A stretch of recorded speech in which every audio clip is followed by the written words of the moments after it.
Waalaikumsalam warahmatullahi wabarakatuh.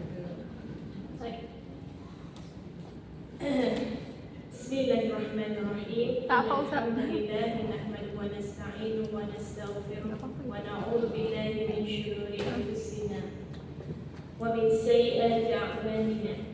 May yahdihillahu fala mudilla lahu wa may yudlil fala hadiya lahu. Asyhadu an la ilaha illallah wahdahu la syarika lahu wa asyhadu anna Muhammadan abduhu wa rasuluhu la nabiyya ba'dahu amma ba'd. Bismillahirrahmanirrahim. Rabbi shrah li sadri wa yassir li amri wahlul 'uqdatam min lisani yafqahu qawli. Allahumma arzuqna ya Rabbi fahma nabiyyin wa hifzal mursalin wa ilhamal malaikatil muqarrabin fi 'afiyatin ya arhamar rahimin. Allahumma iftah 'alaina futuhal 'arifin wa faqihna fid din wa 'allimna at-ta'wil wa hdina ila as-sawa'is sabil. اللهم انفعنا وارفعنا وشرفنا بالعلم النافع وانفع به أنفسنا وأهلنا وأوطاننا وديارنا وجميع المسلمين يا إله العالمين. اللهم اهدنا بهداك واجعلنا ممن يسارع في رضاك ولا تولنا وليا سواك ولا تجعلنا ممن خالف أمرك وعصاك. وحسبنا الله ونعم الوكيل وحسبنا الله ونعم الوكيل وحسبنا الله ونعم الوكيل ولا حول ولا قوة إلا بالله العلي العظيم. وصلى الله على سيدنا محمد وعلى آله وصحبه وسلم والحمد لله رب العالمين. أحييكم بتحية الإسلام على وهي السلام عليكم ورحمة الله وبركاته. Waalaikumsalam warahmatullahi wabarakatuh. Serasa lama je tak jumpa. Apa semuanya? Alhamdulillah. Selamat semuanya. Alhamdulillah. Besok cuti lagi? Semua mengalu-alukan Ustazah. Besok cuti lagi? Tak ada. Parti. Oh, tak ada Hari cuti. Senin. Ingatkan double cuti hari ni, besok lagi. Besok ada cuti tapi Ada di rumah aja. Ada cuti tapi di rumah aja. Iya, betul. Ya. Alhamdulillah. Alhamdulillah dapat juga sekali lagi kita jumpa walaupun dah lama tak bersua. Dah rindu. Dah rindu sangat. Kita mengalu-alukan Ustazah datang Rindu lagi. serindu-rindunya. Dan sama juga, tapi itulah kadang-kadang kita punya komitmen berbeza-beza. Ya.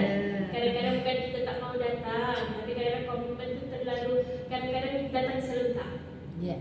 Jadi makanya terpaksa juga. Dan mudah-mudahan Allahu'alam, Allah lebih tahu mana yang baik buat kita. Mudah-mudahan semua dalam redha dan rahmat Allah Subhanahu wa ta'ala. Ya, jadi hari ini kita nak bincang tentang apa ni? Ikut aja. Akhlak yang mulia. Ya, okey, tak apa. Sebab memandangkan besok ni kan Christmas. Ya. Kan, jadi besoknya Christmas. Jadi banyak juga yang pandangan-pandangan mengatakan bahawa kita tidak boleh mengucapkan selamat hari Natal. Kita tidak boleh ini, tidak boleh itu, tidak boleh kalau kita kata tasyabuh ataupun menyerupai seperti golongan orang-orang yang melakukan ataupun dalam agama tertentu. Yes. Kalau kita berpandangan demikian, pasti semuanya ada hujahnya, ada dalilnya. Jadi kadang-kadang ada yang bertanya, Ustazah boleh tak saya ucapkan Merry Christmas buat teman-teman saya yang mungkin bukan Islam ataupun mereka yang meraihkan hari Natal. Okey, kita melihat di sini. Kalau memang kita sudah kawan lama, memang dah satu kerja lama, ataupun memang dah kawan lama, memang jiran sebelah, memang tetangga sebelah. Okey, maknanya muamalah kita tu dengan dia tu pasti yang agak muamalah yang sangat dekat. Okey, itu tidak mengapa. Tapi kalau memang kita kononnya di IG ataupun di FB, I wish everybody a Merry Christmas gitu kan, itu tidak perlu lah. Itu tidak perlu. Maksudnya semua yang kita lakukan itu sesuai dengan hujah, sesuai dengan konteks yang kita jalani. Seperti majikan. Majikan kan bos kita. Ya. Contohnya kan, memang kita sudah kenal dia Ya. rapat. Contohnya mungkin sudah bertahun-tahun bersama, itu tidak menjadi masalah. Alhamdulillah. Jadi jangan sampai melakukan adanya konflik terhadap sesuatu di mana konteksnya kadang-kadang memang membenarkan ataupun mengharuskan, tidak sampai mengharamkan. Tapi kalau memang kita tidak pernah berkenalan dengan golongan orang orang-orang yang merayakan Natal. Kemudian memang kita tidak ada rapat dengan siapa-siapa, bukan teman, bukan tetangga, bukan siapa-siapa. Kemudian kita secara publiknya, saya mengucapkan semuanya, itu pun dalam hujannya tidak boleh juga. Itu pun boleh jatuh kepada kufur di situ. Kerana seakan-akan kita mengiyakan bahawa Nabi Isa AS itu lahir pada bulan Disember, hari tanggalnya 25. Sedangkan kalau kita melihat 25 Disember ini, kalau di negeri Eropah itu kan, ataupun di negeri mana pun lagi musim sejuk. Sedangkan waktu itu ibunda kita Maryam alaihissalam ketika melahirkan Nabi Isa alaihissalam sedang buat apa? Menggoncangkan kurma. Jadi menggoncangkan kurma, dan kurma itu ada buahnya, ada hasilnya, itu adalah ketika musim panas. Jadi di sini maknanya golongan-golongan orang yang merayakan Natal yang mengatakan bahawa Isa itu lahir pada 25 Disember itu memang sudah totally salah, wrong. Itu sudah totally wrong. Maknanya daripada sudut kronologi kelahiran Nabi Isa alaihissalam, kemudian kalau kita kata merayakan kelahiran itu pada bulan ini memang totally salah. Sebab itu ada ulama yang mengatakan bahawa memang tidak boleh sambut, kerana penyambutan itu memang salah pun, bukan berkenaan Isa. Tapi kalau memang kepercayaan mereka demikian, okey, tidak jadi masalah, kita hormati sahaja. Kita hormati saja. Tapi memang kalau ada teman yang rapat kita kenal, maknanya boleh juga kita mengajak kepada dia untuk tidak, maknanya untuk mengkaji lagi. Jadi kalau dulu saya di Mesir, 25 Disember ini bukan Christmas, tidak dirayakan 25 Disember. Kerana orang-orang Kristen di Mesir itu tidak mempercayai bahawa Isa itu dilahirkan pada 25 Disember. Jadi raya Natalnya itu hari Januari nanti, bulan Januari. Beza. Jadi beza. Jadi kalau ada pertanyaan boleh ke tidak saya ucapkan, tengok konteksnya. Jadi kalau konteks memang teman kita, jiran tetangga kita yang rapat, itu tidak menjadi masalah. Dan kalau pun ada teman-teman kita yang mungkin mengucapkan kita kerana ingin holiday, contohnya Happy Holiday, Merry Christmas to you, same to you. Jawapannya same to you tu. Jadi maksudnya kita tidaklah menjadi seorang Muslim yang sombong. Oh, you cannot wish me Merry Christmas, you know. You cannot. Kita menghormati. Jadi kalau kita kemana-mana, kadang-kadang driver bus, driver taxi kan, okay, happy holiday, Merry Christmas katanya kan. Jadi padanya holiday itu semua bagi semuanya. Okay, seperti itu, tidak menjadi masalah. Kalau kita terucap Merry Christmas, tidak menjadi masalah, juga tidak jatuh kepada syirik dan kufur. Di situ hanya sekiranya kita meyakini Nabi Isa alaihissalam itu dilahirkan pada 20 Disember dan kita merayakannya, barulah terjadi kepada musyrik syirik. Jadi syirik pun ada berbagai. Memang dosa yang tidak akan diampuni oleh Allah itu adalah syirik. Maknanya yang menduakan Allah. Jadi menduakan Allah di sini ada di kalangan ulama yang membincangkan juga bahawa ada sekiranya golongan manusia-manusia di mana mereka meletakkan sesuatu tempat ataupun benda ataupun seseorang lebih daripada Allah Subhanahu Wa Taala. Sedangkan Allah itu yang utama dan pertama yang perlu kita minta pertolongan, yang perlu kita meletakkan tawakal dan juga perlindungan kepada Allah Subhanahu Wa Taala. Jadi jangan sampai kita meletakkan Allah itu nombor 2. Jadi sama juga di sini. Kadang-kadang sebab kita dah panik sangat, kadang-kadang sebab kita dah takut sangat, dah kelam kabut sangat, kadang-kadang kita mencari manusia dahulu sebelum Allah. Itu kadang-kadang rahsia kenapalah doa saya tak terkabul-kabul. Cuba kita refleksi diri kembali. Mungkin kita lebih besarkan manusia dahulu. Ya. Betul? Betul. Dan kalau anak kita nak exam, Ustazah bacakan saya ayat Al-Fatihah untuk anak saya exam.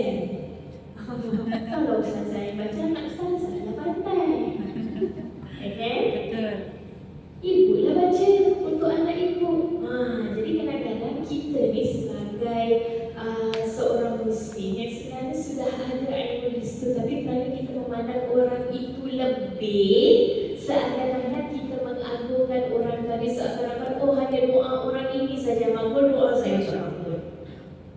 Padahal semuanya sama. Yang lebih parah lagi, kadang-kadang orang tu sanggup pergi ke makam-makam meminta. Masya Allah. Macam mana? Orang yang dalam makam itu sudah sibuk urusannya untuk bertemu Allah di akhirat. Tak ada lagi memikirkan urusan kita, anak nak exam ke, kamu nak kahwin ke, kamu nak pindah rumah ke. Jadi kalau macam tu boleh tak Ustazah saya ziarah ke makam? Boleh ziarah ke makam. Assalamualaikum ya ahlal kubur. Allah maghfirlahu warhamhu wa'afihim wa'fu anhum. Tapi jangan sampai kita meminta, ya Syekh, tolonglah saya menikah dengan orang itu. Syekh, urusan aku, sekarang saya sudah di alam barzakh. Kan? Jadi ini pun salah satu bentuk kesyirikan kalau kita betul-betul mengagungkan tempat seseorang daripada Allah Subhanahu wa Ta'ala. Jadi kadang kita fikir, kenapa ya doa saya tidak makbul? Kerana lebih utamakan ustazah dulu baca doa. Sebenarnya kita boleh langsung kepada Allah. Kita bayangkan, kita nak hampir melahirkan contohnya, air ketuban sudah pecah. Kemudian yang berada di hospital, ibu ke sana dulu, ibu ke sini dulu, ibu ke situ dulu. You rasa apa? Saya nak beranak ni, cepatlah. Contohnya kan, maknanya lagi kita emergency, lagi kita memerlukan, itulah masanya kita langsung kepada Allah Subhanahu wa Ta'ala. Kadang-kadang memang sengaja Allah memberikan kesusahan tadi. Kadang-kadang memang sengaja Allah memberikan kepahitan tadi. Kadang-kadang memang sengaja Allah memberikan kesedihan tadi. Allah nak melihat apakah dia ini bersandar kepada makhluk ataupun bersandar kepada Khalik, Sang Pencipta segalanya. Ya? Kadang-kadang memang terlalu sedih sangat. Kita sampai panggil, Mak, Papa. Terlalu sedih. Kan? Tapi sebenarnya yang harus kita gantungkan diri kita itu adalah kepada Allah Subhanahu wa Ta'ala. Kadang-kadang kita lupa, kadang-kadang biasa manusia itu khilaf dan alpa. Maka Allah beri lagi ujian. Allah beri lagi ujian. Kadang-kadang kita merasakan ini ujian demi ujian. Kalau kita katakan masalah yang berlapis-lapis masalah, tapi tidak terselesaikan. Sebab apa? Allah nak bagi tahu bahawa setiap apa yang berlaku itu adalah atas kehendak Allah dan kembalikan semuanya kepada Allah yang Maha menciptakan segalanya. Jadi kalau ada apa-apa berlaku, kita nak salahkan siapa? Ustazah, kawan saya tu dah tak lagi bercakap dengan saya. Saya message pun dia tak reply lagi. Dia jadi kecil hati, dia jadi terasa hati dengan segala hati-hati yang ada. Sedangkan memang kadang-kadang Allah sengaja switch on kan kawan dia tak mahu reply. Sebab apa? Untuk kembalikan semuanya kepada Allah. Jadi kalau kita salahkan orang tu, padahal Allah yang beri izin itu perkara berlaku, seakan-akan kita menyalahkan Allah. Jadi Allah nak kita refleksi, kita renungkan kembali, muhasabah, supaya nanti bila sampai waktunya kita itu husnul khatimah. Amin. InsyaAllah. Amin. Kita husnul khatimah di sini maknanya dalam kehidupan kita tu kita tidak hanya mengharapkan makhluk, manusia makhluk, ataupun apa-apa saja. Saya ada tangkal ni contohnya, saya tak boleh pergi mana-mana kalau tak bertangkal. Seakan-akan dia sudah merasakan bahawa dia sangat perlukan benda itu dan sangat penting. Tangkal is jimat, Ustaz. Jimat. Jadi kalau macam teman-teman saya di Tajikistan, Pakistan itu, mazhab mereka itu membolehkan dan memakai tangkal. Jadi mereka ada dalil memakaikan tangkal. Tapi kalau banyak dalam kajian, sebenarnya tangkal itu tidak digalakkan juga, kerana kalau kita percaya penuh kepada benda tadi, kalau benda saat kadang-kadang hilang kita punya wibawa, hilang kita punya apa yang kita perlukan, sedangkan semuanya itu bermula daripada kita. Jadi memang zaman dahulu macam tu juga di sini. Jadi kalau zaman ini saya dulu kan, kalau lagi bahasanya tu mau bekerja, dipakaikan benang warna kuning lah, merah lah. Jadi kalau macam orang pandang tu orang suka kita. Padahal tidak semestinya orang suka ke tak suka ke, itu sebenarnya Allah yang izinkan berlaku. Jadi kadang-kadang kalau di Singapura dulu mungkin sama juga di Asia Tenggara, kita kata di Nusantara kurang lebih sama. Kalau lambat jodohnya dimandikan bunga, 7,000 bunga, segala bunga dengan mantranya. Bukan tidak boleh mandi bunga, boleh. Tapi bunga yang dimantra-mantrakan, itu tidak boleh. Kita mandi bunga, 7,000 bunga. Sekarang ada minyak yang dalam tu 7,000 bunga itu. Masya Allah. 7,000 bunga, tak tahu bunga apa dia letak dalam. Segala bunga ada taman. bunga taman, bunga ayam, semuanya dia letak kat dalam. Dia jadi 7,000 bunga. Kata dia begitu. Itu. Jadi seakan-akan dia meletakkan, kalau pakai ini jadi begini, jadi begini. Kalau Allah izinkan, kalau tidak, ya tidak. Kan? Wangian kita pakai untuk mewangikan. Dan Rasulullah SAW juga sangat suka pada wangian. Kalau ada teman-teman yang bagi minyak wangi, Rasulullah kata ambil. Kerana wangian ini sangat ringan pada rohani kita. Tapi Ustazah, kalau orang tu bagi saya minyak senyum, sebab tu masuk minyak senyum juga di sini. Kalau di sini pakai minyak senyum, kalau di Indonesia pakai apa? Senyum juga pakai. Senyum kita yang pakai sama Kalau di sini masih banyak. Jadi hati-hati kan. Biasanya kalau minyak wangi lagi dalam majlis zikir itu orang bagi. Minyak senyum tu waktu lagi rasa-rasa. Saya takut. Itu jangan aku. Tak ada. Kalau orang pergi sini, nak lagi tiba itu yang kalau lagi rasa-rasa, kemungkinan itu minyak senyum itu. Kalau lagi di majlis ilmu gini, majlis zikir orang bagi, ya itu mungkin minyak wangi. Tapi kalau rasa-rasa, pasti itu minyak senyum. Minyak monyong. Minyak senyum. Belum tahu. Minyak apa lagi tu kan? Itu kalau dijahit tu, biar mandi tak basah, tidur tak lena, jadi gitu. Dia jadi macam dibodoh-bodohkan gitu. Na'udzubillah min dzalik. Jadi perkara-perkara ini perlu kita tahu, perlu kita faham bahawa ada di kalangan manusia itu memang mengharapkan makhluk dalam benda-benda yang dicipta, benda-benda yang memang Allah jadikan ataupun kepada hal-hal yang mereka percaya. Sedangkan semua yang berlaku itu seluruh kebaikan, seluruh mungkin ujian yang kita rasa ketidakbaikannya itu pasti Allah izinkan dan semuanya perlu dikembalikan kepada Allah SWT dan meletakkan Allah yang utama lagi pertama dalam kehidupan kita. Jadi kalau lepas ni tak ada kawan yang ikut belajar, tak apa. Sebab memang kadang-kadang Allah switch on kan kawan tadi itu sebagai ujian kita. Manusia ni ujiannya berbeza. Kadang-kadang suami okey, anak tak okey. Kadang suami anak okey, ibu mertua pula tak okey. Kadang suami anak mertua okey, ipar pula tak okey. Biasa begitu. Kalau semua kehidupan okey, jiran tetangga pula tak okey. Semuanya okey, teman pula tak okey. Semua yang kehidupan okey, perasaannya pula yang tidak okey.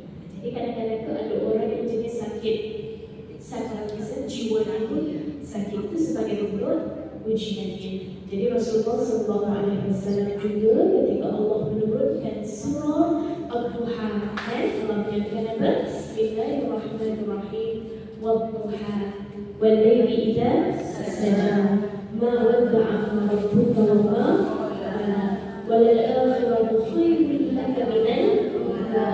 Walasawfa yu'tika rabbuka fatarda.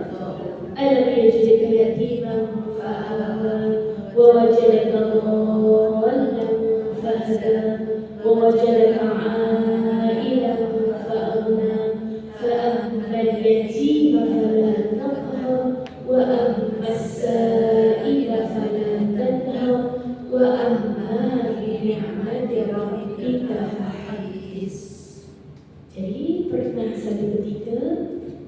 Rasulullah SAW menunggu wahyu daripada Allah. Tapi setelah beberapa bulan wahyu tidak Allah turunkan kepada Nabi Muhammad SAW. Dan sebagai manusia biasa, pastilah tertanya-tanya. Kawan kita tak mesej ni, kita bertanya-tanya kenapa dia tak mesej aku ni, rasa lain macam aja. Lagi-lagi Allah pula tak turunkan wahyu. Jadi Rasulullah dalam keadaan berfikiran, kemudian kebingungan. Seakan-akan dia merasakan Allah ini marah kepada dia. Allah ini kenapa dah lama sangat tak turunkan wahyu. Allah ini merajuk kita dengannya. Maka Allah turunkan ayat ini. Allah turunkan surah ini dengan mengatakan bahawa ya Rasulullah, kami tidak pernah mengabaikan kamu, kami tidak pernah meninggalkan kamu, dan kami tidak pernah memarahi kamu. Jadi memang belum masanya Allah turunkan wahyu. Jadi begitu juga kita. Kadang-kadang kita rasa kenapalah saya buat macam ni, teman saya balas macam ni, saya buat macam ni, suami saya balas macam ni. Kemungkinan juga belum dia mendapatkan hidayah daripada Allah. Yang penting kita teruskan kebaikan tadi, positive thinking. Marah memang marah, tapi jangan sampai kita dendam, jangan sampai kita marah tu sampai menghinakan seseorang tadi. Let it go. Marah pasti marah sebab kita manusia. Tapi 2-3 hari pasti kita sudah reda dan kita boleh let go, menerima perkara yang kita rasa menjadi beban kepada kita tadi. Jadi lama-lama kita akan belajar melalui sabar tadi. So bila Allah menandakan innallaha ma'as-sabirin, sesungguhnya Allah itu bersama golongan orang-orang yang sabar. Sabar ini maksudnya adalah apa? Dia tetap istiqamah dalam keridaan Allah, walaupun lagi berat, walaupun lagi sedih, walaupun lagi susah. Jadi sabarnya tidak relax one corner. Tak apalah apa yang berlaku, relax aja lah. Dia tidak menempuh, dia tidak menghadapi. Dia tidak menghadapi. Dia duduk-duduk saja, dia masih buat perkara-perkara yang Allah tidak redai, maka Allah tidak bersakanya. Jadi kalau kita nak betul bersama Allah, kita pasti tahu setiap ujian itu Allah sangat dekat sebenarnya. Jadi setiap ujian itu Allah sangat dekat dengan kita. Jadi bila ada ujian yang mungkin menyakitkan hati kita, menyedihkan hati kita, cepat-cepat kita berdoa kepada Allah. Mudah-mudahan waktu itulah doa kita dimampukan oleh Allah Subhanahu wa Ta'ala. Jadi lepas ini kita mesti suka dengan problem kita. Kita mesti sayang dengan problem kita. Sebab setiap problem yang datang itu sebenarnya Allah sangat dekat dengan kita. Jangan lari daripada problem. Hadapi dengan saksama, dengan ilmu yang benar, dengan ketakwaan, dengan keimanan. Mudah-mudahan Allah memberikan jalan yang baik. Setiap kehidupan kita tu pasti Allah memberikan liku-liku. Tidak ada yang jalannya senang aja, tenang aja, happy je selama-lamanya. Sebab kalau dah tak ada apa-apa kesusahan dalam kehidupannya, maknanya nak dekat bertemu ajar kepada Allah Subhanahu wa Ta'ala. Siapa nak happy aja, nanti dia cepat pergi syurga. Itu yang Syekh saya pesan. Kalau kita tak nak susah, kalau kita tak nak problem, kita tak nak sedih, kita tak nak rintangan, kita tak nak halangan, silakan pergi syurga. Okay? Tapi kalau macam keadaan ini, kita belum tentu siap sedia ke tidak sampai syurga ni.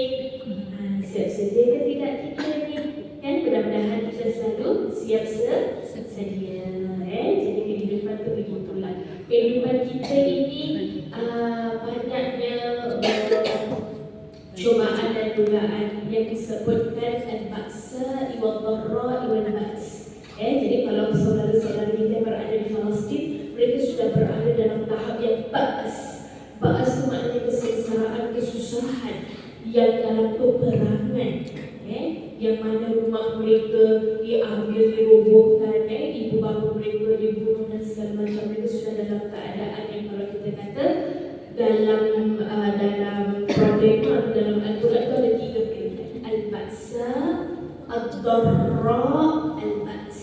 Jadi kalau saudara-saudara kita semua sudah berada di Palestin, sudah berada di dalam tahap Al-Ba's yang sangat-sangat susah. Kalau kita masih dalam Sarra tu lagi dalam keadaan emosi, jauh daripada keluarga, ini suami saya kat sana buat apa, di dalam Sarra. Di dalam Sarra itu banyak tentang emosi, pikiran. Kalau Darra tu harta benda, harta benda, fizikal kesakitan. Tapi Sarra ni berkenaan tentang emosi kita. Jadi kalau kita kerisauan, banyak risau kita, minta bantuan Allah. Jangan lepaskan zikir pagi dan petang. Zikir pagi dan petang jangan dilepaskan. Kadang-kadang kalau kita lagi pergi, kita dah keluar dah jauh ni dalam mobil, tadi setelika dah tutup ke belum? Tadi kompor api tu dah padam ke belum? Terus kita ada patah balik ke apa tu? Patah balik? Patah balik ke tidak tu? Kalau dalam pesawat, macam patah balik macam mana?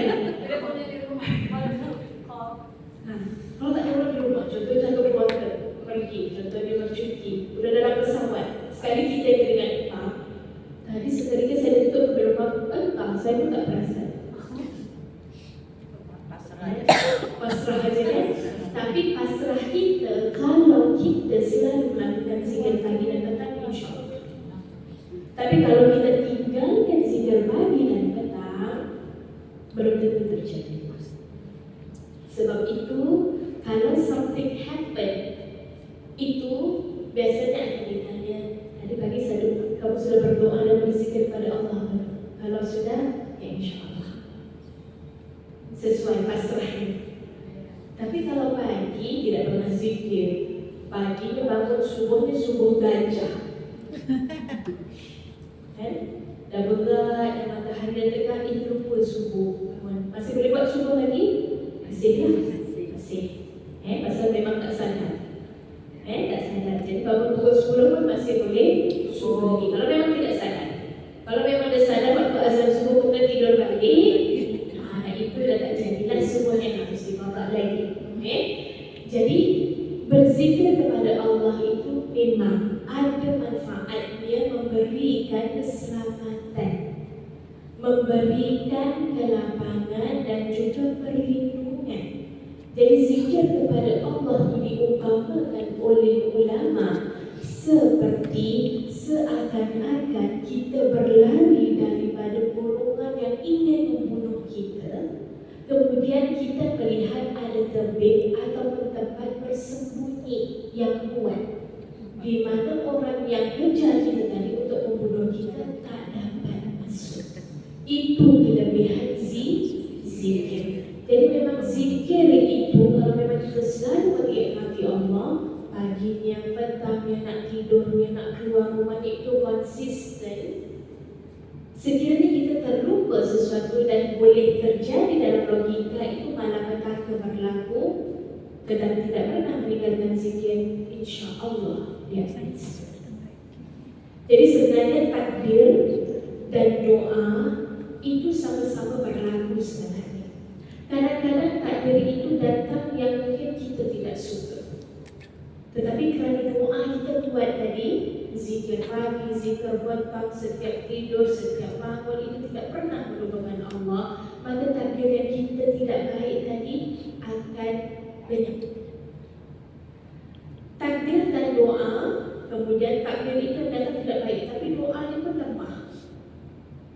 Kadang-kadang makan pun lupa baca bismillah, lapar sangat. Takbirnya pun lupa, alhamdulillah. Jadi ketidakbaikan takbir tadi itu lebih berkuasa daripada doanya yang sedikit tadi. Jadi sebab itu apa yang disebutkan oleh sahabat pada waktu itu, mereka bertanya kepada Nabi Muhammad SAW, "Ya Rasulullah, apakah kita ini sudah dituliskan ataupun sudah dicatat sebagai golongan golongan neraka ataupun golongan syurga. Nabi kata, ya sudah, Allah memang sudah tetapkan ini ahli syurga, ahli jannah, ini ahli neraka. Oh, kalau macam tu tak payahlah kita susah-susah bangun malam, susah-susah bangun sahur puasa lah. Kita just go with the flow je lah. Tapi Rasulullah kata apa? Tetaplah kamu berusaha. Berusaha sebab ilmu kita itu tidak sama dengan ilmu Allah. Tetaplah kamu berusaha. Kalau memang kamu itu Allah mudahkan kepada yang baik, insya-Allah Allah mudahkan jalan ke syurga. Salah satu jalan ke syurga apa? Menuntut ilmu. Salaka tariqan ilal ilmi, salaka tariqan ilal jannah. Barang siapa yang susah-susah datang mencari ilmu, mendengarkan ilmu. Susah tak datang mencari ilmu? Susah tak? Nak siap, nak keluarkan duit, walaupun pakai easy $60, $2, kan? Jalan lagi, nak siapkan rumah dulu baru keluar. Preparation segala macam dari semalam contohnya. Bersusah-susah ketika menuntut ilmu sebab itu salah satunya mendapat jalan ke syurga. Jadi jangan pernah lepaskan peluang untuk mencari ilmu. Jadi syekh saya berpesan di mana kita ini Allah berikan tanah yang barakah. Allah datangkan kita di sini, maksudnya sampailah kakak-kakak, ibu-ibu sampai bekerja di sini juga sebab memang Allah tetapkan begitu. Dan bumi Singapura ini adalah bumi yang barakah kerana pernah didatangi para ulama, para habib, para syekh. Walaupun kita tengok secara dasarnya adalah kota yang keduniaan, kan? Tapi maksudnya tanah dia dulu pernah dijejak oleh ulama, oleh habib, oleh syekh, oleh orang-orang yang wali-wali Allah di sini. Ada makam-makam mereka di sana sini di seluruh kawasan Singapura. Jadi kita tinggal hanya menghidupkan tanah barakah ini.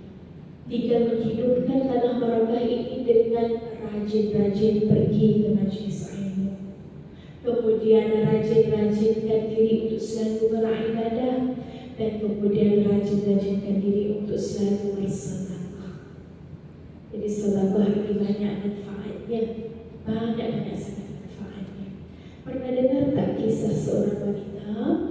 Waktu itu Rasulullah menziarahinya kerana tangannya tiba-tiba tidak boleh bergerak seakan-akan stroke. Angin akbar. Angin akbar kan biasanya sebelah kan? Sebelahnya itu melemah, tidak boleh bergerak. Jadi Ummu Salamah waktu itu menziarahi wanita ini, kemudian dipanggil Rasulullah SAW bertemu dengan wanita ini.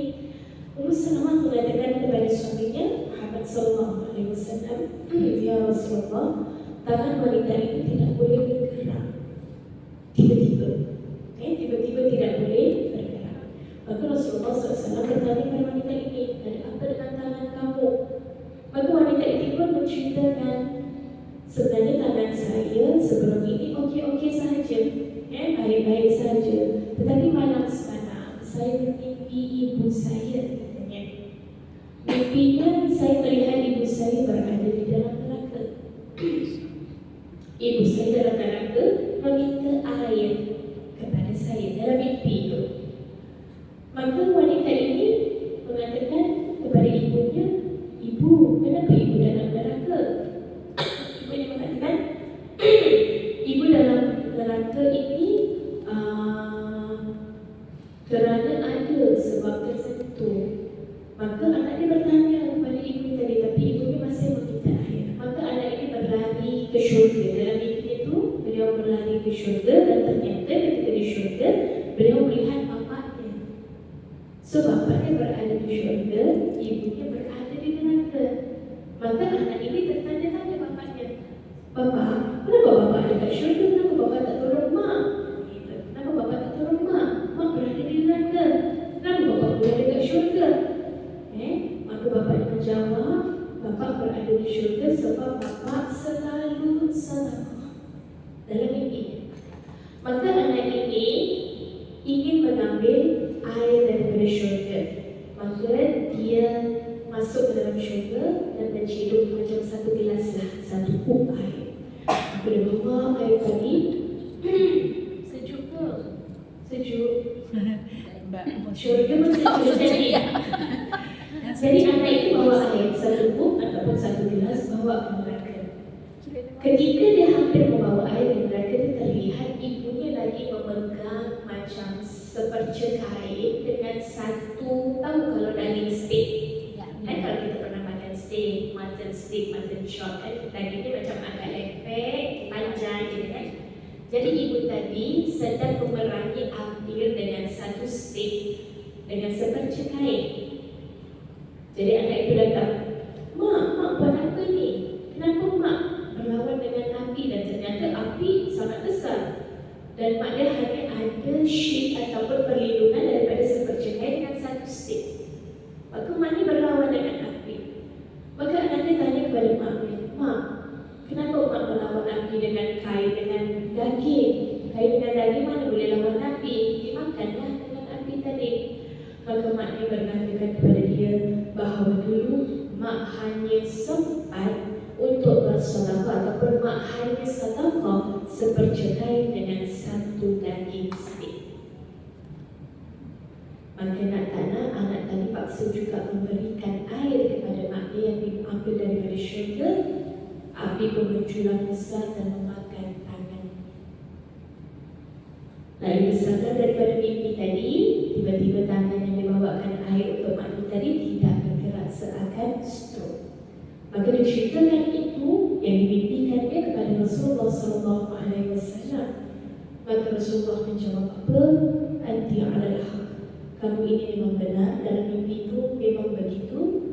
Dan Rasulullah SAW berdoakan wanita tadi, ya Allah, sembuhkanlah tangan wanita ini. Jadi menunjukkan di sini bahawa sebenarnya dengan sedekah kita selain ibadah, kita hablum minallah, ada juga bahagian hablum minan nas, iaitu dengan bersedekah. Jadi dengan sedekah ini akan menjadi kita punya pelindung ataupun shield kita daripada dibahak api neraka. Jadi pernah juga dalam hadis qudsi di mana Rasulullah menyampaikan kepada para sahabat, seorang laki-laki yang ketika hidupnya tidak ada apa-apa kebaikan, maknanya tidak ada ketaatan kepada Allah, tidak ada ibadah. Maksudnya solatnya entah ke mana, puasa pun entah ke mana, semua yang berbentuk ibadah pun tidak pernah dilakukan. Tetapi dia ada hanya satu kebaikan, iaitu hablum minan nas, di mana ketika orang berhutang kepada dia dan orang tak sanggup membayar hutang tadi ataupun tak boleh nak bayar dalam waktu yang sudah ditentukan, maka lelaki ini tidak pernah menyusahkan orang itu. Malah dia selalu berkata kepada orang-orang yang berhutang dengannya, tak apa, bila-bila masa je kamu boleh bayar, bayarlah. Tak boleh pun tak apa. Maka orang itu Allah tarik daripada neraka masuk ke dalam syurga, di mana Allah mengatakan orang ini haknya adalah dalam maknanya dalam tanggungan itu. Maknanya baik dengan manusia sahaja boleh membawa kita masuk ke tempat yang baik, apatah lagi orang yang hablum minallahnya baik, hablum minan nasnya baik, pastilah tempat juga Allah berikan yang baik. Jadi sebab itu kalau kita memberikan nafkah termasuk infak kan? Infak ini termasuk adanya sedekah, zakat, hibah, segala macam. Jadi kalau kita bersedekah itu, bersedekah yang paling baik adalah bersedekah dengan keluarga dahulu. Kita ikut SOP-nya, keluarga dahulu, kerabat dahulu, kemudian yatim dalam keluarga kita. Mungkin ada orang tua dalam kalangan keluarga kita yang tak mampu lagi untuk menyara diri masing-masing. Kemudianlah baru orang-orang luar. Jadi orang-orang bersedekah ini memang banyak punya kebaikan. Salah satunya boleh menghindari dirinya daripada api neraka. Sebab kalau ditanyakan orang-orang yang sudah pergi sekarang ini di alam barzakh, kalau ditanya untuk apa mereka nak hidup, mereka kata kalau boleh hidup mereka nak sedekah. Jadi Rasulullah juga pesan hindarilah diri kamu dengan bersedekah walaupun sebiji kurma. Ya, boleh. InsyaAllah. Kalau minta 100, Amin. pinjam 100. Kalau ada lebih tak masalah, tak pinjam pun tak apa, saya bagi, gitu kan? Kalau ada kelebihan, kalau memang kita juga tidak kelebihan, maknanya lah pinjam masa tertentu bayar balik lah. Itu hubungan kita, dan kita seorang yang beriman mesti berpegang kepada janji. Ini saya nak pinjam 1,000, nanti saya bagi balik dalam masa 2 bulan, dan lepas setahun bagi balik. Ada. Ada kan? Ada. Manusia. Sedang tak balik pun banyak. Dan 2 tahun dan 5 tahun. Ya. Berapa tahun dah tak balik. tahun pun. 6 tahun. 6 tahun plus 10 tahun dah sampai saya balik balik pun belum lagi. Belum kasih. Tak boleh. Jadi itu antara sifat-sifat munafik juga. Kalau kita berjanji mesti tepati. Kalau memang tak boleh, bagi tahu, tetap berhubungan. Saya bayar tiap hari $10 dah tak apa. Yang penting kamu bayar. Tapi kalau memang tidak boleh bayar, kita nak paksa tu dia memang tak Tapi tak boleh. berani hutang lagi. Jangan. Maksudnya orang itu yang enggak kembalikan, Oh, iyalah. enggak mau Memang enggak lah. mau hutang lagi, takut dia. Tapi mesti ada muamalah kan, maksudnya mesti ada dia punya transaction. Maksudnya saya tak mampu bayar, ada cakapannya. Saya hanya mampu bayar 1/4 daripada ini. Tak apa, kalau masih ada lagi, bayar lagi. Maksudnya jangan menghilangkan diri. Entah ke mana. Kontaknya Kita habis. kat tempat lain. Ada. Ada. Tak bisa dikontak lagi. Begitu ada. Banyak. Banyak. Jadi mesti tepati janji. Jadi bila Allah mengatakan kalau kamu lagi perlunya, contohnya memang tak ada dan perlu meminjam, harus ada barang yang kamu cadangkan. Kalau sampai kamu tak boleh bayar dalam waktu tertentu, barang itu pemilik kepada orang yang meminjamkan hutang tadi. Saya tak boleh nak bayar ni, tapi saya ada emas contohnya, awak ambil lah dulu sebagai cadangan. Kalau memang dalam masa 6 bulan saya tak boleh bayar, awak ambil lah cincin emas saya. Okey kan macam tu? Maksudnya adanya hitam putihnya. Kadang-kadang memang tak ada hitam putih sebab dia kan kawan kita. Ya, betul. Tapi tiba-tiba Itulah. kawan makan kawan. Jadi musuh. Sebab itu kita nak cari kawan yang makan nasi. Kita nak cari kawan yang makan kawan. Awak kawan makan apa? Saya makan nasi. Awak kawan mana? Kawan makan kawan lagi kawan. Jadi manusia sedemikian. Tapi boleh tak kita sedekah kepada kawan yang tidak boleh bayar tadi? Boleh. Tapi lepas tu tak boleh pinjam lagi ya. Dia tak mau Tak ada pinjam 1,000 tapi tak bayar bertahun-tahun, tak apalah, saya halalkan sebab saya pun dah jadi kaya sedikit, saya halalkan, tapi lepas tu tak boleh pinjam lagi ya. Betul kan? Maksudnya memang bukan tidak boleh meminta balik, boleh, tapi kalau kita memang berlaku ihsan, pahala kita memang sangat-sangat besar. Cuma kita belum nampak pahala tu, jadi kita rasa berat, tak nak lagi. Ya? Jadi kalau hal-hal ibadah ni biasanya kita berat buat sebab kepuasannya tak nampak serta-merta. Serta-merta tak nampak. Kalau kita bekerja kita nampak sebulan gaji dia masuk, sebulan gaji masuk. Kalau solat saya bertahun-tahun, solat saja tak nampak auto pun. Padahal pahala dia disimpan dekat akhirat.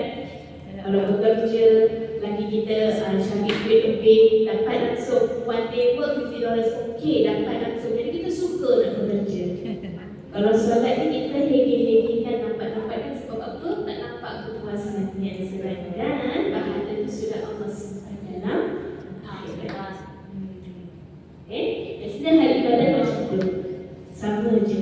Cuma kita perlu istiqamah, konsisten. Ilmu yang benar di hadapan kita perlu kita letakkan kebenaran dahulu. Kita berjalan di belakang kebenaran. Sebab kebenaran ini walaupun tak terlihat rasanya tak terlihat rasanya, tapi dia sangat kuat, seakan-akan akar yang tertancap ke dasar. Kalau kebatilan nampaknya cepat dapat. Contohnya berjudi, main $40, main $2 dapat $20,000. Cepat kan? Nampak macam bagusnya keluarkan $2 dapat $20,000, keluarkan $4 dapat $100,000. Ada pernah suami saya cerita, pekerjanya orang Bangla dulu main 4D. Banyak yang main putih. Ikut-ikut kan, Ya. ikut-ikut teman. Sebab tu teman tu kita pada cantik dan teman juga. Apa yang berlaku? I think dia beli $10 dia punya 4D. Sekali tu dia sempat $100. Terus dia bayar balik majikan, dia balik. Berlaku. Maksud sini kebangkitan tu nampak begitu kuat kerana nampak di depan mata. Tapi sebenarnya kalau kita berjalan di belakang kebangkitan, sebenarnya kita sangat-sangat rapuh. Sangat-sangat rapuh. Kita melihat orang yang tipu, orang yang berubah, cepat kaya, orang yang makan riba, contohnya cepat kayanya. Macam kita pun nak ikut caranya. Tapi itu adalah kebangkitan. Dan berjalan di belakang kebatilan sebenarnya tidak ada kekuatan apapun. Maknanya lama-kelamaan pasti akan memakan diri sendiri. Kalau kebenaran, sedekah, puasa memang tidak nampak imbalannya secara cash. Nampak? Tak nampak. Itu yang orang kadang-kadang malas nak buat, tak nampak apa pun. Tak ada motivasi untuk buat. Tapi ketika kebenaran itu diletakkan di depan, pastinya seakan-akan akar yang tertancap ke bumi, dia akan kuat dan akan mendapat kemenangan daripada Allah Subhanahu wa Ta'ala. Jadi kita pilih yang mana? Nak nampak punya ke yang tak nampak punya? Tak nampak tak Yang tak nampak punya, tapi sanggup tak sabar yang tak nampak tu. Perlu berketakwaan, semangat yang kuat, rohani kita perlu dikuatkan, ibadah kita perlu ditetapkan, barulah kita istiqamah pada hal-hal yang baik. Jadi ini semua banyak ujiannya. Hal-hal yang kebenaran ini banyak sangat ujiannya. Perlu kepada ilmu yang baik, keimanan yang kuat, kemudian inovasi juga perlu kita belajar. Sebab kita zaman-zaman yang sekarang. Maknanya kalau kita pun terbelakang, Facebook pun tak tahu muat, IG pun tak ada.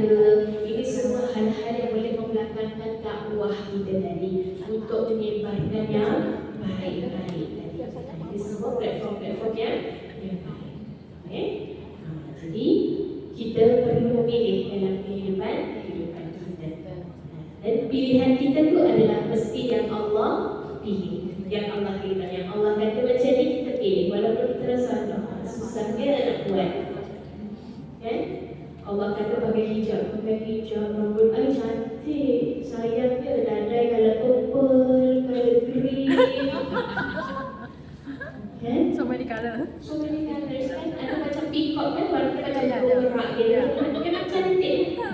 Tapi Allah kata tutup kan, mana sayangnya rambut saya cantik kena tutup. Tapi itulah yang Allah kehendaki. Bila Allah kata tak apalah apa yang ada, dia potong pula hidungnya, kasih pancung-mancung bibir dia, kasih sensual. Tengok aja nampak bibir dulu. Ada. Ada kan? Tengok aja nampak bibir dia dulu. Takut. Tapi badannya cantik kan? Artis-artis itu yang buat. Berbuat cantik. Dadanya dibuat-buat kan? Padahal Allah tak bagi macam tu. Tapi sebab dia tak sabar, dia memang nak kelihatan yang demikian, maka tidak akan dapat kebaikan nanti dekat akhirat. Jadi cukup dengan apa yang ada, insya-Allah. Ada perbincangan di sini soalan? Yang nak ditanyakan? Itu dekat ni kan boleh. Kalau mungkin ada teman-teman atau kewajiban yang bagi kita handbag. Kita sampai di Christmas, there is exchange presents and gifts kan? Okay, let's say kalau present and gift tadi ada wine ataupun ada barang yang haram contohnya, kita nak buat apa dengan barang? Sometimes they will exchange gift kan, macam they will give you hamper ke apa kan. Kadang-kadang dalam hamper tu mungkin ada wine, ada kadang-kadang bacon, fried bacon kan, tak halal kan. Maksudnya bacon daripada pork kan. Kita nak buat apa dengan barang yang tak boleh makan tadi? Kita tak boleh makan. Kita simpan dulu yang tak beragama Islam. Kasih orang yang tak boleh makan Islam tadi. Tak boleh makan Ustaz. Kalau ada label itu kan. Kalau level tu tak boleh makan, terus kita nak buat apa? Kita cari yang Kasihkan kawan yang non muslim. Kan banyak sekitarnya ada. Sebenarnya uang aja. Uangnya. Sebab Kita tidak dikasih kita manfaat. kena ya. Kalau kita bagi orang yang makan itu pun walaupun dia bukan Islam, tapi kita memberi benda yang tidak manfaat. Ada orang yang tadi cerita Itu mengandung tidak baik. dosa juga ya. Kita simpan dulu baru kita buang. Buang aja. Oh. Dibuang aja. Maksudnya kalau dalam hamper tu kan nanti mix kan. Kadang ada nuts, kadang ada coklat. Okey, itu kita boleh ambil. Kadang ada wine, ataupun ada beer, ataupun ada bacon. That one we throw. Dibuang saja sebab itu benda yang tidak manfaat ataupun benda yang haram. Kalau kita bagi kepada kawan yang bukan Islam pun, kita seakan-akan memberi barang yang tidak manfaat kepada Oh, diri iya, kita. So, buang saja. Iya. Because sometimes bukan kita so we live in kalau kita kata in plural country, macam-macam yang pasti konteks itu berbeza dengan kalau kita kata dengan hukum ataupun negara yang tidak sama, yang hidup sama-sama dengan orang yang Islam. Jadi fatwa itu berbeza dengan keadaan dan konteks pada diri seseorang tadi. Dosa berarti kasihkan dosa. Mungkin ada yang nak tanya berkenaan tentang hari Natal? Ya, hari Natal biasanya kita suruh masak untuk buat party-party atau apa. Tapi itu barang tidak halal. Kita masak. Tahu itu makan gitu kan majikan makan. Tapi saya tidak makan. Gitu. Jadi, Sudah pernah bagi tahu macam mana sudah sudah tahu. Tapi dia sekarang tidak mau ngasih tahu lagi. Maksudnya ngasih makan. Jadi kalau maksudnya makanan kita bagi dia, maknanya kita jangan makan pork, kita makan benda yang berlemak, contohnya telur ataupun mana vegetable, fries, fish kita boleh makan. Jadi ada yang bertanyakan kalau tempat yang dimasak tu sama, contohnya periuknya, Ya. Oh, ada yang pan and pots Ya. same. Contohnya after you cook pork, contohnya you Ya. cook fish, boleh ke tidak? Boleh tak? Tidak masalah. Boleh. Tak payah di satu the utensils tak payah di satu. pokoknya nggak kelihatan segini gitu ya dimakan. Maksudnya Nggak kelihatan pork segini terus dimakan gitu. disuapkan. Tidak, maksudnya saya seandainya saya tahu tuh pork, ya saya ambil nggak makan segini kan, nah itu boleh. Maksudnya Pegang. bukan yang masak itu. Okey, yang Ya, masak. yang masak kita kan, Ustazah tahu tak mau kan gitu, atau tak mau masak, atau memakan gitu kan. Jadi kita ada sendiri lah maksudnya gitu. Oh ya, jadi dia masak sendiri lah. Masak sendiri. Masak sendiri, tapi maksudnya kadang-kadang pot sentence kita pakai yang sama kan. Ya. Lepas daripada masakan tadi boleh tak jadi masakan. Oh gitu. Maksudnya kalau pot sentence tadi contohnya awalnya kita masak pot. Walinya. Kualinya, let's say the first kuali itu, pot tadi kita masak untuk pork tadi kan, untuk pork. Okey, selesai masak lauk yang tadi itu, cuci seperti biasa. Cuci, kemudian dipekik lagi, dimasak mungkin ikan. Itu tidak jadi masalah. Maknanya dia boleh makan lagi. Tapi sebagian Apa yang Kemudian Bagian cakap tak boleh. Tak payah. Tak payah. Tak payah. sampai cuci yang 7 kali itu tak payah. Tak payah serta. Maksudnya cuci dengan sabun biasa untuk hilangkan minyak yang dimasak tadi. Yang bagian pork tu untuk ditumis dengan masakan ikan tadi. Contohnya itu tidak masalah. Boleh. Boleh. Oke. So okey. Berarti Tidak udah- payah- itu tidak- sudah tidak halal. perlu ada pots and pans yang lain. Tidak perlu ada kuali yang lain khusus. Tidak perlu. Yang Cukup penting- dengan kuali yang lain. berarti kalau kita pegang gaji Misalnya kalau kita cuci dengan sabun aja tak boleh. Oke, Boleh, ya. boleh. Tak payah sabun. Tak payah. Pakai sabun kan nggak ada kelihatan segini Sebab gitu. najis Yang yang penting tak mandi makan lah. tadi tidak sebesar najis anjing. Oh. Kalau anjing, yes, by book or by group, apa pun keadaannya kita wajib serta. Tapi kalau babi tidak. Contohnya kita lagi makan, kan? Makan tiba-tiba ada babi datang makan di piring kita. Pinggan itu tinggal dicuci saja, kemudian diambil makanan baru. Tapi kalau sedang kita makan, tiba-tiba anjing datang menjilat pinggan tadi. Pinggan itu perlu diserta. Oke, paham. Jadi memang ada banyak pendapat, cuma Imam Syafi'i sahaja yang menekankan babi dan anjing sama. Sebenarnya ulama yang lain tidak. Ulama yang mengatakan hanya anjing sahaja yang terlalu mubalazah yang perlu kita serta, babi tidak perlu diserta. Anjing kalau kering, Ustazah, maksudnya bulunya itu kering, kita Bulu berikan kering oke sebenarnya, cuma kadang-kadang anjing itu kan suka liur, menjelita. liurnya Kita itu. tak tahu kadang air itu memang kemana-mana. Oke. Jadi anjing itu memang perlu diserta. Kalau babi tak bisa. Jadi kadang-kadang kalau kita pergi ke chalet, contohnya kan ada barbecue pit, kan tempat yang makan, kan ada barbecue dekat beach kan. Itu tidak perlu disentuh. Walaupun kita menyangka pasti orang sebelum ini Cina membakar babi di situ. Cukup kita hanya bilas saja dan tak perlu sentuh dan boleh kita makan. Kalau dengan bulu anjing itu bagaimana? Bulu anjing itu memang perlu sentuh. Kita perlu ada sabun yang sudah dijual khas. Cukup. Kalau kita lewat gini kan, anjingnya itu menempel kita, tapi itu badannya, bukan liurnya. Itu gimana? Cuma anjing itu memang suka menjadi suka berjilat-jilat. Ya. Itu saja. Kalau kita tak was-was, tak kuat. Oh. Kalau kita was-was ini, tak anjing tadi sudah jilat-jilat. Ya. Maknanya kita play safe, maknanya lebih baik kita serta. Jadi ada jual juga di tempat Ya, betul. senang itu ada dia insyaAllah. Ya, amin. Terima kasih.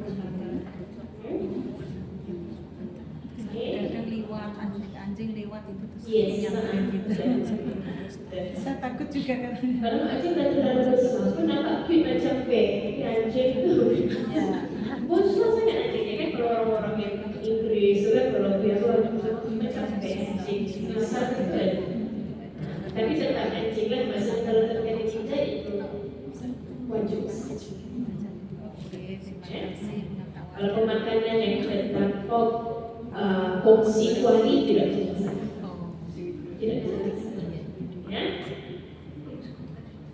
lagi Kalau itu orang selalu kan mit-mitnya selalu bawa anjing kan, orang muslim, tapi selepas itu kalau menjalankan ibadah sholat itu hukumnya macam mana? Maksudnya setelah Dia selalu bawa anjing ke sana kemari, Merawat merawat anjing. anjing ya, terus kasih makan, tapi dia menjalankan sholat, itu hukumnya boleh, maksudnya sebelum dia duduk tadi dia sertu ya. mandi itu tak pakai satu juga dia tak. Tak pakai satu. Ya. Kalau dia muslim maknanya ada najis yang ditakut ketika melakukan solat tadi. Jadi dia perlu faham dalam hukum fikir. Ya. Sebab kalau di Singapura pun ada polis-polis yang menjaga anjing. Kan dia panggil watchdog kan untuk membantu yang muslim suka makan sabun sertu tadi.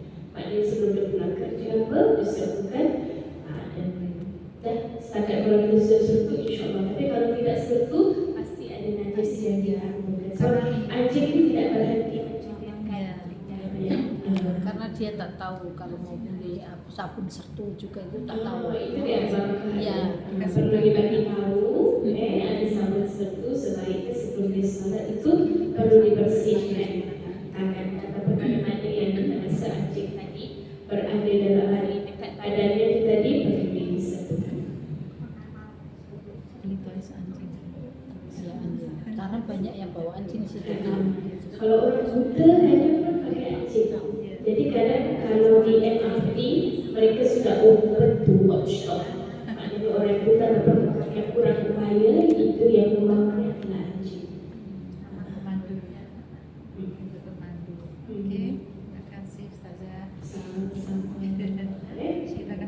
Jadi mudah-mudahan pembelajaran kita tidak berhenti di sini sahaja.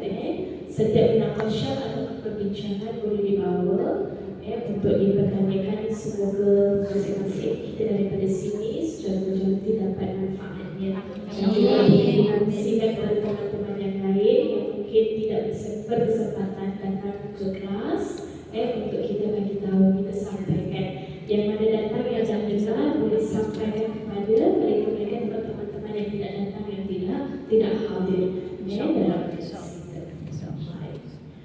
Okey, ada lagi soalan? Ada soalan? Belakang ada soalan. Ada soalan, Tahu Mbak soalan. Mutin monggo. Bisa nih Mbak Mutin. Water. Water. Iya. No. Silakan. Mbak Munira. On dulu. On se. Bisa bawa paling bawah. Bawah diri. Kena bola. Kena di. Banting. Suara aja. Sebelumnya saya minta maaf ya. Ini masalah menyinggung masalah gaji. Hah? Kalau misalkan bos itu kerjanya macam di kasino, terus kita makan juga dari dia, itu Hukumnya bagaimana? macam mana? Okey, tidak kita kerja dengan dia. Kita kerja dengan dia, kita cari keluar halal. Iya. Yang dia dapat itu dia lah. Kita tak kena mengenal. Tidak kena mengenal. Okey. So okey. Yang penting tahu ya. Yang penting kita bekerja, kita bekerja secara halal. Yang dia ni nak bagi kita ni, terserah dia. Maksud tetap kita mendapatkan daripada hasil halal. Maksudnya kita yang bekerja tu, insya-Allah wang yang kita dapat tadi menjadi halal. Jadi banyak kan kalau kita nak katakan di sini golongan orang-orang yang kerja di supermarket contohnya kan dia waktu kendalikan supermarket tu ada pasti ada orang beli beer kan. Ya. Jadi kan di mana Rasulullah SAW mengatakan laknat maknanya mendapat ketidakbaikan bagi golongan orang-orang yang duduk bersama orang yang marah, yang membawa, yang menjual, yang membuat segala macam akan menjadi laknat. Jadi kena berkata dengan Arab tadi automatically laknat kan kita mengikut dalil tadi. Tapi sekarang mengikut konteksnya mempunyai diri mengerjakan untuk mencari rezeki yang halal dan tidak mencuri, tidak segala macam. Jadi masih diperbincangkan dengan ulama mengatakan harus saja tidak jatuh kepada orang yang haram kepada. Cuma kalau memang ada pekerjaan yang lebih baik contohnya untuk dipilihkan, ia silakan, itu lebih menjaminlah kehalalan tadi. Itu saja. InsyaAllah. Terima kasih banyak. Sama-sama. Mudah-mudahan. Yes, kakak. Di Singapura kan di sini ada itu toto atau body terus mamanya ada seseorang yang beli terus dapat, terus kita mamanya dikasih, itu uangnya gimana? Haram? Jangan tanya daripada mana kamu Itu orang hobi lagi.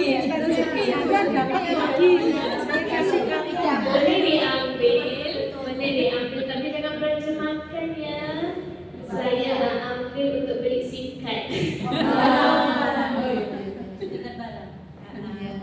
Jadi maksudnya kalau macam memang kita tahu daripada hasil yang dia ambil judi je. So kalau orang tadi jangan tanya, terima kasih, jangan tanya dari mana kamu dapat uang itu. Jangan ditanya, sebab kalau ditanya, kalau dijawab lama dan termakan. Sakit hati.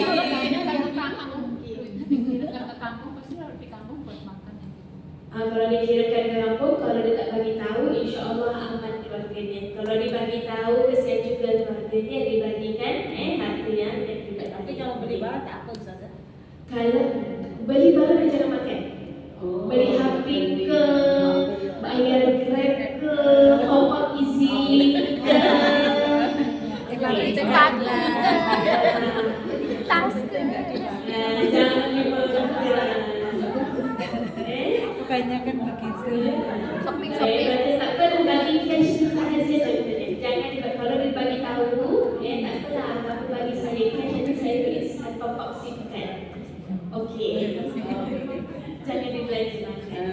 Jadi kalau ada yang menang-menang tu jangan dikasih tahu teman-teman, nak belanja aja. Dan teman-teman jangan tanya. Dan yang ada duit berapa datang semua. Tapi yang dikasih itu bilang, saya dapat kodi. Saya udah bilang, bagi tahu dia kasih saya voucher aja. Oke. Nanti saya tukarkan beli SIM card ataupun saya top up EasyLink. Bisa aja. Saya akan pakai Grab contohnya kan. Oke. Terima kasih Ustazah. Sebab dia di situ kalau bermakan biasanya ialah hasil kita tahu hasil harapan. Jadi kalau makan tu memang di mana Rasulullah kata 40 hari lah Allah tidak memberikan kabulan doa kita. Sayangnya itu di situ. Jangan sampai 40 hari tidak 40 hari tidak diterima amal ibadahnya gitu. gitu. Jadi kita terhati-hati, semoga kita selalu selamat. Amin. Ada fitnah-fitnahnya. Memang dunia ni amat macam mana kita katakan macam menggiurkan. Orang memang nak terjadi. Ialah kalau phone itu beli $2 dapat 20,000, dapat 1,000. Macam Cepat kaya. salah kita kan macam itu kita rasa sedemikian. Hal itu sangat rapuh sebenarnya. Kalau majikan itu nyuruh atau belikan kodi saya, gimana? Terus saja hukumnya. Maksudnya nama Kalau saya kita dah ya disuruh sama majikan, disuruh beli kodi, gimana itu? sebenarnya tak boleh sih. Ya. Tak boleh. Tapi kalau memang kalau dalam pekerjaan ni kita kata dalam keterpaksaan pasal kita dalam kontrak contohnya dan segala macam mudah-mudahan Allah tu Rabbana la tu'akhidna in nasina aw akhtana. Semoga Allah itu tidak meletakkan kita dalam keadaan yang berdosa sekiranya kita dipaksakan menyusul dalam keadaan yang memang kita tidak boleh keluar dalam kondisi tadi. Saya bilang tak tahu, saya bilang gitu lah. Saya tak tahu beli di mana. Boleh kita tak tahu boleh, tapi kalau memang ada teman-teman yang memang dipaksakan, kalau you go pasar, you buy. Kan kalau di pasar-pasar tu kan nanti kadang-kadang ada yang teratur kan. Jadi faham, kadang-kadang ada pakcik-pakcik juga sokok anjing. Ya, kat pakcik. Lalu beri pula pakcik ni. Jadi memang dunia ni memang banyak yang membuat kita tersuka kepadanya, tertarik kepadanya. Padahal dunia ini akan fana dan dunia ini dalam pandangan Allah umpama sebelah sayap nyamuk. Nyamuk pun kita tak nampak. Dunia ni Allah umpamakan sebelah sayap nyamuk aja. Tak ada apa-apa yang sebenarnya. Tapi terlihatnya sangat gah gitu kan. Dunia ini padahal tidak ada apa-apa. Mudah-mudahan Allah selalu menjaga kita. Jangan lepas zikir pagi dan petang. Jadi selalu kita dalam perlindungan pertolongan Allah SWT. Apa yang berlaku di hadapan kita, Allah yang jaga kita. Zikir pagi dan petang jangan lepas. Apapun yang berlaku, insya-Allah akan menjadi lebih baik. Kemudian mudah-mudahan Allah selalu jaga kita daripada haram, daripada dosa, daripada syubhat. Mudah-mudahan apa yang kita jalankan, apa yang kita beri, apa yang kita makan, apa yang kita usahakan itu Allah nilai sebagai rezeki yang halal. Mudah-mudahan Allah naikkan taraf kita semua dengan usaha kita. Mudah-mudahan Allah naikkan taraf kita pula yang menggajikan orang lain. Amin. Jadi kita tu dalam kehidupan kita, hablullah, ibadah kita jaga on time. Kemudian hablullah nas yang paling mudah adalah sedekah. Mudah-mudahan kita pegang dulu itu yang paling mudah. Mudah-mudahan Allah berikan peluang untuk kita buat yang lebih besar lagi, insya-Allah. Amin. Amin ya. Daripada usaha kita ini nanti mudah-mudahan kita dapat umrahkan diri kita, umrahkan keluarga kita, hajikan diri kita, hajikan keluarga kita. Itulah Insyaallah. Dan sama-sama akhiri dengan tasbih al-kafarat dan surah al-asri. Bismillahirrahmanirrahim. Wa bihamdika asyhadu an la ilaha illa anta astaghfiruka wa atubu ilaik. Bismillahirrahmanirrahim. Wal 'asr. Innal insana lafi khusr. إلا الذين آمنوا وعملوا الصالحات وتواصوا بالحق وتواصوا بالصبر.